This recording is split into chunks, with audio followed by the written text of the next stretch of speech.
네, 성경 말씀 요한 3서 1장 1절로 8절입니다. 요한 3서 1장 1절로 8절 봉독해 드리겠습니다. 요한 3서 1장 1절. 장로인 나는 사랑하는 가이오 곧 내가 참으로 사랑하는 자에게 편지하노라. 사랑하는 자여, 내 영혼이 잘됨 같이 내가 범사에 잘되고 강건하기를 내가 간구하노라. 형제들이 와서 내게 있는 진리를 증언하되 내가 진리 안에서 행한다 하니 내가 심히 기뻐하노라. 내가 내 자녀들이 진리 안에서 행한다 함을 듣는 것보다 더 기쁜 일이 없도다. 사랑하는 자여, 내가 무엇이든지 형제 곧 나그네 된 자들에게 행하는 것은 신실한 일이니 그들이 교회 앞에서 너의 사랑을 증언하였느니라. 내가 하나님께 합당하게 그들을 전송하면 좋으리로다. 이는 그들이 주의 이름을 위하여 나가서 이방인에게 아무것도 받지 아니함이라. 그러므로 우리가 이 같은 자들을 영접하는 것이 마땅하니 이는 우리로 진리를 위하여 함께 일하는 자가 되게 하려 함이라. 아멘. 이제 9절부터 마지막까지 얘기했는데요. 지금 이제 8절까지 읽으셨으니까 대충 요한 사도가 이 편지를 왜 가이오라는 장로에게 쓰셨는지 감을 잡으셨을 텐데 9절 이하에 보시면 더 확실하게 그 이유가 나와 있어요. 그러니까 9절 이하에 읽을 때는 요한 사도가 왜 이 가이오라는 분에게 편지를 쓰셨는지 그 이유를 다시 한번 가림해 보시기 바랍니다. 제가 9절부터 읽어드릴게요. 내가 두어 자를 교회에 썼으나 그들 중에 으뜸되기를 좋아하는 디오드레베가 우리를 맞아들지 아니하니 그러므로 내가 가면 그 행한 일을 잊지 아니하리라. 그가 악한 말로 우리를 비방하고도 오히려 부족하여 형제들을 맞아들이지도 아니하고 맞아들이고자 하는 자를 금하여 교회에서 내쫓는도다. 사랑하는 자여, 악한 것을 본받지 말고 선한 것을 본받으라. 선을 행하는 자는 하나님께 속하고 악을 행하는 자는 하나님을 배웁지 못하였느니라. 데메드리오는 뭇사람에게도 진리에게서도 증거를 받았음에 우리도 증언하노니 너는 우리의 증언이 참된 줄을 아느니라. 내가 네게 쓸 것이 많으나 먹과 붓으로 쓰기를 원하지 아니하고 속히 보기를 바라노니 또한 우리가 대면하여 말하리라. 평강이 내게 있을지어다. 여러 친구가 내게 문안하느니라. 너는 친구들의 이름을 들어 문안하라. 아멘. 전권을 다 읽었네요. 요한 3서는 1장으로 되어 있는 책인데요. 읽어보니까 이거는 사실은 뭐 교회 쓰시는 서신은 전혀 아니고 요한 사도 개인이 가이오라는 그 사람에게 개인적으로 쓴 편지예요. 그죠? 근데 가이오가 어떤 사람인가 살펴볼 수가 있는데 첫째는 요한 사도가 나의 자녀다. 너는 나의 자녀다. 이렇게 명명하는 거로 봐서 아마 어린 시절부터 이 가이오는 요한 사도에 의해서 영적으로 양육되어진 사람일 것이다. 이렇게 짐작할 수가 있겠습니다. 우리 신약 성경에 보면 또 개인이 개인에게 또 쓴 책이 있어요. 어떤 책이죠? 목회서신도 뭐 그렇다고 볼 수가 있겠습니다만 정말 또 개인적인 거는 바울이 빌레몬에게 쓴 거예요. 특별한 목적을 가지고 오네시모스라는 그 종 하나를 바울이 만나서 전도해서 유용하게 하나님의 일꾼으로 돼서 사용하고 있는데 그런데 그 오네시모가 나중에 알아보니까 이 빌레몬 주인에게서 도망온 노예였어요. 그래서 빌레몬에게 개인적인 편지를 쓰셔서 빌레몬을 그냥 용서해주고 너를 정말 빌레몬이 아니라 오네시모스를 용서해주고 혹시 손에 내킨 거 있으면 내가 갚아주겠다. 그러나 우리가 주 안에서 형제가 됐으니까 이제 그런 형제로 영접해달라 하는 굉장히 개인적인 편지를 쓰셨는데 그게 성경으로 이렇게 와 있어요. 물론 디모데 전후서, 디도서 다 개인이 개인에게 바울이 목회자인 디모데 또 디도에게 쓰신 거지만 사실은 그 서신들을 살펴보면 그 개인의 지경을 넘어서 교회와 교회 지도자들에게 쓰시는 어떤 그런 의식을 갖추고 있다면 요한 3서나 빌레몬서는 거의 뭐 개인이 개인에게 특별한 이유를 가지고 쓰신 건데 그 두 짧은 성경이 다 성경책으로 이렇게 편입이 되어 있어요. 왜? 굉장히 뭔가 중요한 메시지가 있기 때문이다. 그렇게 생각할 수밖에 없는데 우리가 요한 3서 전권 1장을 다 읽었는데 메시지가 뭐 같아요? 한마디로 얘기하면 왜 쓰신 거예요 이거? 사실 그것만 캐치하면 되는 거예요. 요한 3서는 왜 쓰신 것 같아요? 네. 지금 이 요한 사도가 이 책을 쓰셨을 때는 아직 성경이 확실하게 다 기록되거나 이제 정경화되거나 또 그 배포되는 그런 시대가 아니었어요. 성경이 쪽복음으로 돌아다니던 시대였고 또 예수 그리스도의 첫 번째 증인들, 예수 그리스도의 말씀을 듣고 경험하고 혹은 사도들에게 배운 사람들이 이터널 프리칭, 그러니까 순회 설교를 하면서 그리스도의 복음을 증거하던 때예요. 성경책이 없었으니까 거의 구전으로 복음이 증거되던 시대였는데 아마 요한이 이 소아시아 지방에 자기가 정말 신임하는 주의 종들을 이렇게 훈련시켜서 보냈던 것 같아요. 그런데 이 특정한 한 교회에서 여기 어떤 사람 이름이 나오죠. 9절에 디오드레베, 이 사람 받아들이지 않고 배척한 거예요. 사실은 사도와 사도들의 권위를 가지고 말씀을 가리키는 사람들의 말씀을 듣지 않으면 그 당시는 아직 충분하게 주의 말씀을 받을 수 없는 상황인데 한 사람, 이 디오드레베라는 어떤 사람이 여기 보면 으뜸되기를 좋아하는 그렇게 표현했는데 그 어떤 세워진 교회 공동체에서 여기는 뭐 내가 알아서 혼자서 다 할 수 있다 뭐 이런 어떤 그런 교만한 생각을 가지고 이티너런 프리처가 방문했는데 거부했고 또 방문한 사람을 도와주려는 사람을 교회에서 내쫓은 거예요. 이 소식을 접하고 요한 사도가 굉장히 분노하신 것 같아요. 요한 사도는 보통 사랑의 사도 그런데 여기 이 디오드베라를 향해서는 이건 나쁜 사람이다. 이 사람은 내가 한번 다음 방문할 때는 내가 정말 한번 혼내겠다. 그렇게 얘기하면서 반대로 이 순회 설교자들을 따뜻한 사랑으로 맞이한 가이오를 칭찬하기 위해서 또 격려하기 위해서 또 계속 그 일을 감당하게 하기 위해서 이 편지를 쓰셨다. 이렇게 볼 수가 있습니다. 그게 이 편지를 쓴 뒷배경인데 이제 오늘 본문 말씀 1절 말씀부터 8절 말씀이니까 읽어 나가면서 함께 은혜를 사모하고자 합니다. 장로인 나는 사랑하는 가이오 곧 내가 참으로 사랑하는 자에게 편지하노라. 요한 사도가 사도인데 왜 목사라고 하지 않고 장로라고 그랬을까? 그 당시에는 그냥 아직 이렇게 조직적으로 무슨 목사가 있었던 것도 아니고 뭐 장로가 있었던 것도 아니에요. 그때 막 생기기 시작한 어떤 그런 어떤 조직이었을 거예요. 특별히 우리 장로교회에서는 저 같은 목사를 엘더라고 그럽니다. 근데 티칭 엘더라고 그래요. 티칭 엘더. 티칭하지 않는 목사가 아닌 엘더는 룰링 엘더. 치리하고 섬기는 엘더다. 그래서 구분하는데요. 장로회는 그런 이 장로들이 함께 모여서 그리스도의 뜻을 분별하는 티칭 엘더와 룰링 엘더와 함께 회의를 구성해서 하나님의 뜻을 분별하는 교회 제도를 가지고 있는 그런 개혁주의 전통의 그런 조직인데, 그건 뭐 다 나중에 있겠고요. 장로라는 직함이 그냥 그 교회에 가리키는 사람, 또 교회를 섬기는 분들에게 일반적으로 사용되던 그런 시대였다. 그래서 이 사도가 장로라고 자기 소개하죠. 베드로도 그렇게 소개하죠. 베드로전서 5장에 보면 자기를 장로로 소개하는데요. 자, 장로인 나는 사랑하는 가이오 곧 내가 참으로 사랑하는 자에게 편지하노라. 2절 유명한 말씀이죠. 이거 사랑하는 자여 내 영혼이 잘된 같이 내가 범사에 잘되고 강건하기를 내가 간구하노라.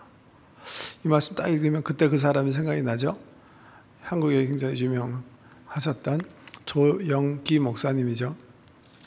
이분이 이 말씀을 굉장히 중요하게 생각했어요. 그래서 1977년에 책을 하나 내셨는데 그 책 제목이 삼박자 구원이에요. 삼박자 구원. 예. 책은 뭐 1970년도에 내셨지만 이 삼박자 구원이라는 이론을 가지고 삼박자 구원론이라는 이론을 가지고 소위 이제 여의도 순복음교회를 세우셨다 이렇게 볼 수가 있는데요. 삼박자 구원은 뭐예요? 하나님께서 우리에게 내려주시는 구원의 복은 세 가지인데 하나는 영적인 복이 있고 또 하나는 범사가 잘 되는 것이고 세 번째는 육신의 강건함을 누리는 것이다. 그런 틀이었어요. 제 생각에는 이게 굉장히 우리 60년대, 60년대 후반부터 이종기 목사님께서 이제 여의도가 아니죠. 순복음교회를 시작하셨는데요. 옮겨 다니면서 사시다가 이제 여의도로 들어가셨는데 이게 제가 생각하기에는 그 당시 시대 우리 민족과 국가의 민족이 아니라 우리 국가의 어떤 방향성과 딱 들어맞던 것 같아요. 예, 박정희 대통령이 이제 5.16 군사혁명 일으켜가지고서는 정권 잡은 다음에 그 경제개발 5개년 계획, 그 주요 한식이던가요? 주요 한식인가? 그분들 경제통으로 이렇게 세워서 나라의 발전을 위해서 이제 경제개발 5개년 계획인가 뭐 이런 걸 세우면서 내건 기치가 있어요. 이게 뭐냐면 잘 살아보세요. 잘 살아보세요. 이렇게 노래도 만들었어요. 누가 작곡했는지 모르지, 작사 작곡했는지 기억이 나지 않지만 잘 살아보세요. 잘 살아보세요. 우리도 한번 잘 살아보세요. 그게 뭐죠? 금수강산 어여쁜 나라 한 마음으로 갖고 가면 알뜰한 살림 재미도 좋고 부귀영화도 우리 것이라. 잘 살아보세요. 잘 살아보세요. 우리도 한번 잘 살아보세요. 이 굉장히 뜬 노래인데 새마을운동 이런 것들과 함께 나라와 민족을 이렇게 새롭게 좀 경제적으로 좀 진흥시켜보자 하는 거와 이 교회에서 얘기하는 범사가 잘 되고 육신의 강건함을 누리는 축복 이 딱 맞아 떨어져요. 그러니까 정말 많은 사람들이 복받기 위해서 예수 믿었어요. 막 그 삼박자 구원론을 가지고 정말 이 여의도 순복음교회는 엄청난 그 성장을 누리게 되는데요. 우리가 지금 신명기서 읽었죠. 그다음에 열왕기 상하 읽었어요. 거기에서 성경이 가르쳐주는 가장 중요한 메시지가 뭐죠? 우리가 말씀대로 살면 하나님께서 우리에게 복을 주신다는 거예요. 신명기 28장 29장 보면 그 유명한 축복과 저주 이것을 내가 너희 앞에 놓았으니까 너희가 선택해라. 말씀 순종해서 살면 너희가 잘 될 것이다. 하나님 말씀을 버리고 불순종하면 너희는 정말 잘못된다. 그러니까 말씀의 순종과 복의 관계를 성경은 얘기하고 있기 때문에 저는 뭐 이게 잘못됐다고 생각하지 않아요. 그런데 이 말씀과 복의 관계를 구원론까지 끌어들이는 건 좀 문제가 있다고 생각해요. 특별히 이 말씀을 그렇게 해석하는 것은 굉장히 조금은 무리한 해석이다 이렇게 생각해요. 자, 말씀 한번 잘 보세요. 영어 성경에 보면 이렇게 써 있어요. Dear friend, I pray that you may enjoy good health and that all may go well with you. 그 다음에 even as your soul is getting along well. 예. 우리 한국말도 굉장히 번역 잘 됐죠. 내 영혼이 잘 된 것처럼 나는 내가 열심히 기도하겠는데 너의 범사도 잘 되고 또 네가 건강하기를 내가 기도한다 이거예요. 이게 삼박자 구원이라는 이론을 축출할 만한 말씀의 근거가 됩니까, 여러분? 사실은요, 반추해서 이렇게 생각해 볼 수가 있어요. 사실 가이오는 영혼이 잘 된 사람이에요. 예? 그런데 뭔가 육신에 지금 문제가 있는 것 같아요. 그리고 범사가 영혼이 잘 된 것처럼 잘 되지 않은 거예요, 불행하게. 그래서 사도가 염려하면서 기도하시는 거예요. 나는 참 네 영혼이 잘 된 게 너무 감사한데 네 영혼이 잘 된 것처럼 너의 모든 범사도 잘 되기 원하고 네가 건강했으면 좋겠다. 그러기 위해서 내가 기도한다. 여러분, 예수 잘 잘 믿고 신앙생활 잘하면 하나님께서 복 주시는 거 확실해요. 근데 그 복이 세상적인 관점에서 꼭 우리가 부자가 되는 건 아니에요. 그리고 우리 범사가 다른 사람보다 잘 풀리는 것도 아닐 수도 있어요. 늘 말씀드리지만 만약에 그것이 우리가 추구하는 가장 궁극적인 복이면 제일 이 세상에서 복 많이 못 받은 사람은 예수님과 사도들일 거예요. 순교자들일 거예요. 근데 우리는 그렇게 믿지 않잖아요. 예수님께서 가르쳐 주신 것처럼 의를 위해서 핍박 받는 것을 복으로 여기며 살잖아요. 손해 나더라도 남을 섬기는 것을 복으로 예수님께서 가르쳐 주셨기 때문에 그렇게 살잖아요. 삼박자 구원론이라는 것은 우리 한국교회에 엄청난 영향을 미쳤고 많은 전도의 어떤 그 물꼬를 틔운 그런 가르침이고 이해라고 볼 수 있겠습니다만은 성경을 어떤 면에서 충실하게 이해했다고 볼 수 없는 그런 가르침이다. 이렇게도 좀 비평적으로도 말씀을 드리고 싶어요. 저는 하나님께서 물질적인 복을 주시거나 치유의 은총을 주시거나 여러 가지 정말 초월적인 은혜로 우리에게 함께 해주시는 이유는 그렇게 하시거든요. 우리로 하여금 더 이상 세상 쫓지 않고 하나님 쫓게 하시기 위해서 그냥 뭐라 그럴까 제 표현으로 스피리추얼 킥이에요. 그냥 엉덩이 차주시는 거예요. 근데 엉덩이 차주시는 게 너무 황홀해가지고 또 찾으세요, 또 찾으세요. 그런 건 정말 또 성숙하지 않은 일이다 이렇게 생각을 합니다.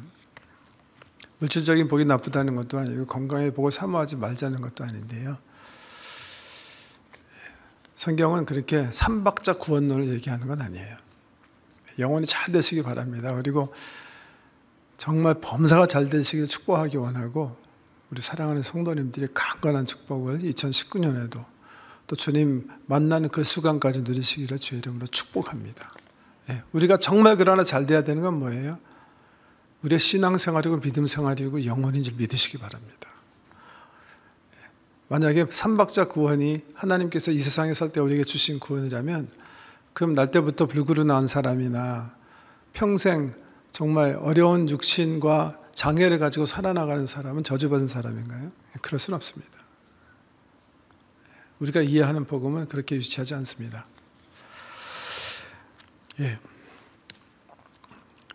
우리가 예수 처음 믿을 때 하나님께서 주님을 알게 하기 위해서 기도를 통해서 정말 우리가 원하는 물질적 축복도 주시고 여러 가지 기적으로 귀한 복을 주세요.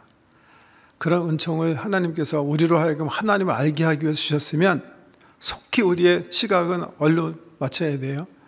하나님께 맞춰줘야 되는 거예요. 이게 웬 떡이냐고 떡에 관심을 가지시면 신앙의 진보는 없는 줄 믿으시기 바랍니다. 3절 말씀 살펴볼게요. 형제들이 와서 내게 있는 진리를 증언하되 내가 진리 안에서 행한다 하니 내가 심히 기뻐하노라. 내가 내 자녀들이 진리 안에서 행한다 함을 듣는 것보다 더 기쁜 일이 없도다. 사도가 이 말을 쓸 때는 한 90세 정도 되셨을 텐데요. 아마 지난 60여 년간의 사역을 생각해 보면서 이제 가이오가 성장하고 정말 이렇게 하나님의 나라의 중요한 일을 하는 걸 보면서 굉장히 흐뭇하게 느끼시는 것 같아요. 제가 이 말씀을 좀 이해해요. 이게 아마 말씀을 전하는 사역자들의 기쁨일 거예요.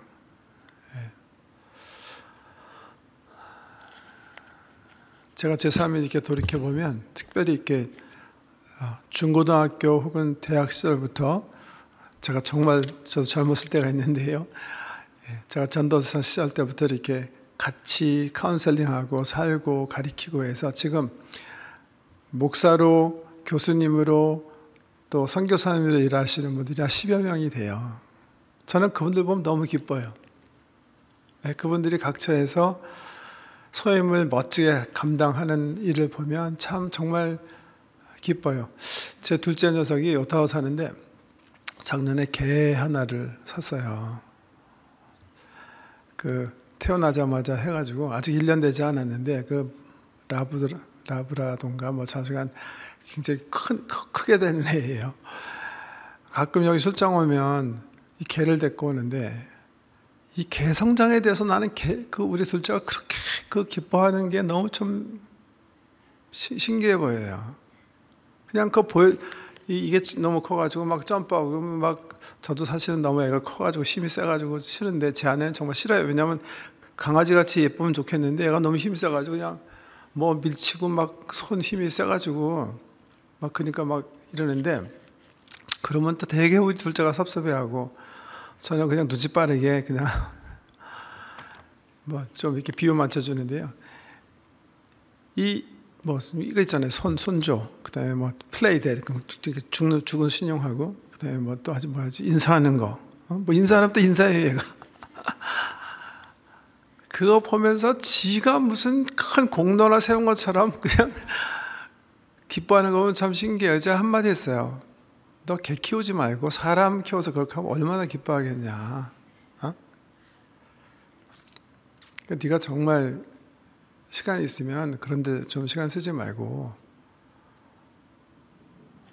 네 제자를 키워라. 네 제자를 키워라. 사람을 성장하게 하면 정말 네가 상상도 하지 못하는 기쁨을 누리며 살 것이다. 이렇게 한마디 해줬는데요. 귓등으로 드는 것 같아요.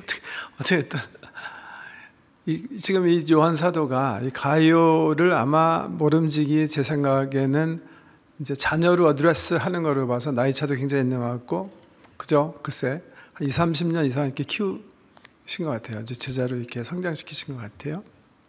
그런데 가이오가 이제 성숙한 사람이 돼서 주의 나라의 일을 잘 감당하고 있는 거예요. 그거 보고 흡족해 하시는 거예요. 흡족해 하시는 거예요.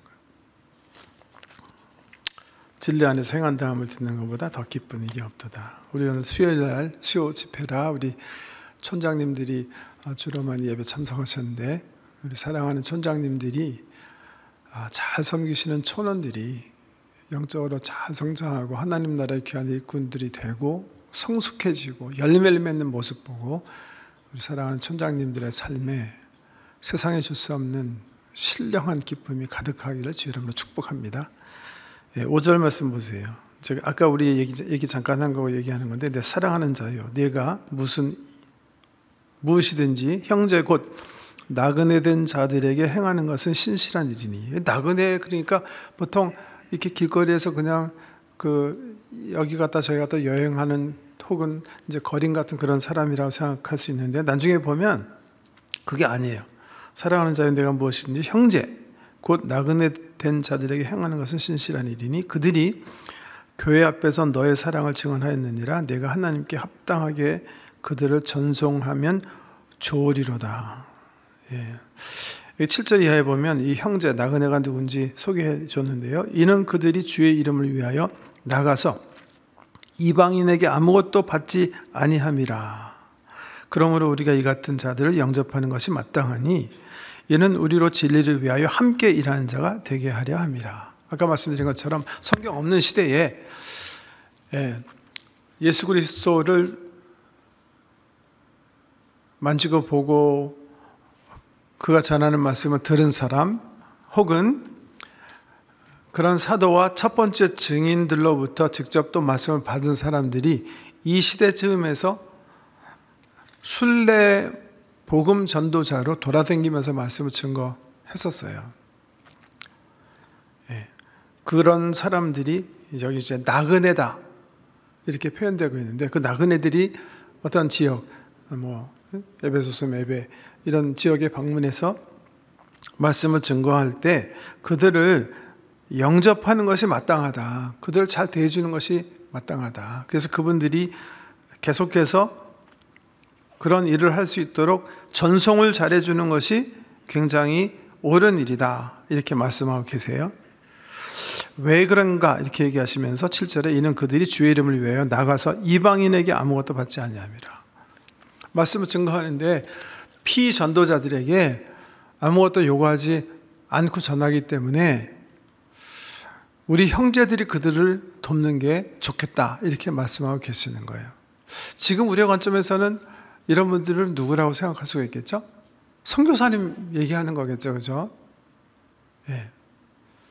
선교사님들은 실질적으로 이렇게 무슨 뭐 교회에서 레귤러리 저희처럼 월급이나 뭐 연봉을 받는 게 없으니까 그분들은 정말 이렇게 열심히 이렇게 도와서 그분들을 통해서 하나님께서 하시는 일을 잘 감당할 수 있도록 도와야 된다 하는 그런 말씀이 되겠는데, 이 당시는 아직 그런 형식이 없었던 그런 때예요. 선교사님들이 선교지에 가서 복음 전하면서 나 월급 주세요, 나 사례비 주세요, 나 저 해주세요. 그럴 수 있어요, 없어요? 그럴 수 없어요. 왜 그럴 수 없죠? 그럼 그분들이 이 돈 벌러 왔네, 그렇게 생각할 수 있잖아요.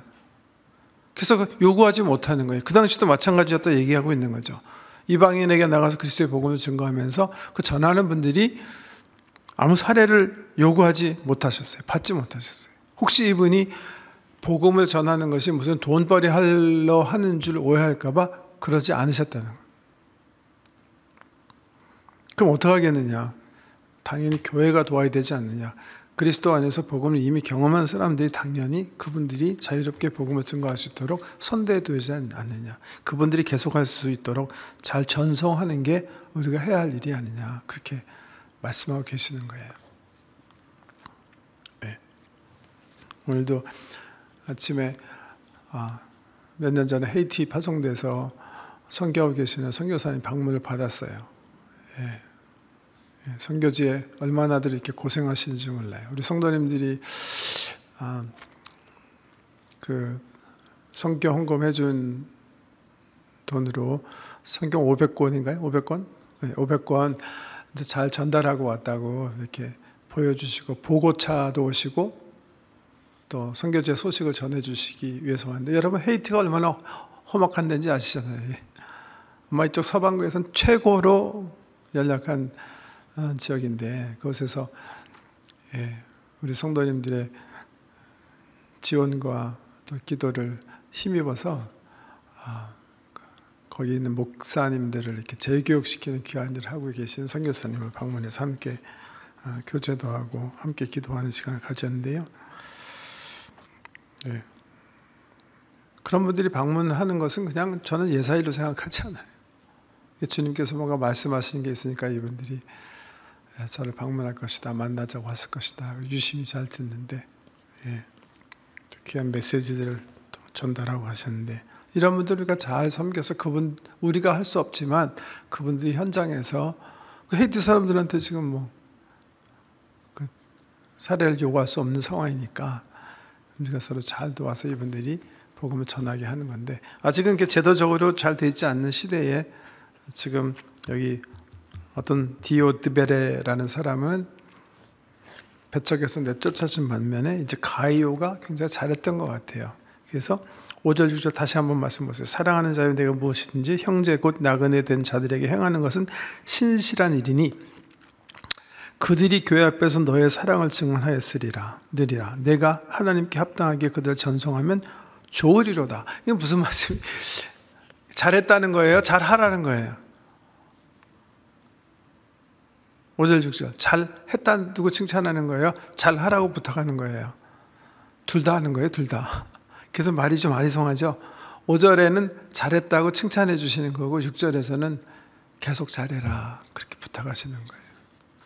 가요가 한 일을 칭찬하면서 그것이 마땅히 해야 할 일이고 잘한 일이고, 뭐라고 했어요? 여기 8절에 보면 그것은 진리를 위하여 함께 일하는 자가 되는 것이다. 동력하는 게 되는 것이다. 우리 대부분이 그 오제 나가서 말씀을 증거하지 못하지만 우리가 그분들 위해서 기도하고 재정적으로 지원해드리고 그분들이 자유롭게 그리스도의 복음을 증거하게 하는 것은 8절 마지막에 진리를 위하여 함께 일하는 자가 되는 것이다. 그런 복을 받는 것이다. 이렇게 우리에게 가르쳐주고 계세요. 저는 요한 3서의 메시지는 사실 그가 가장 중심이라고 생각해요. 지금 이 당시의 관점에서는 순회 설교자들을 잘 선대해서 너희가 진리를 위하여 함께 일하는 자가 되기를 원한다. 그거고요.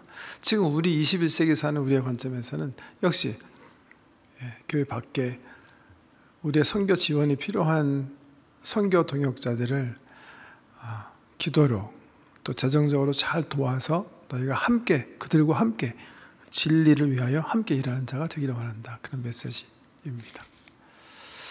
우리 교회가 50주년 되면서 선교적 교회로 모든 사람이 선교사가 되자 그랬는데 각자 삶의 터전에서도 선교사로서 삶을 사시고 또 요한 사도가 부탁한 것처럼 지금 오직 현장에서 수고하시는 선교사님들을 위해서 기도하시고 계속 후원함으로 이 세상에서 진리를 펼치시는 함께 동역하는 일하는 자가 되시는 귀한 복을 받으시길 주 이름으로 축복합니다.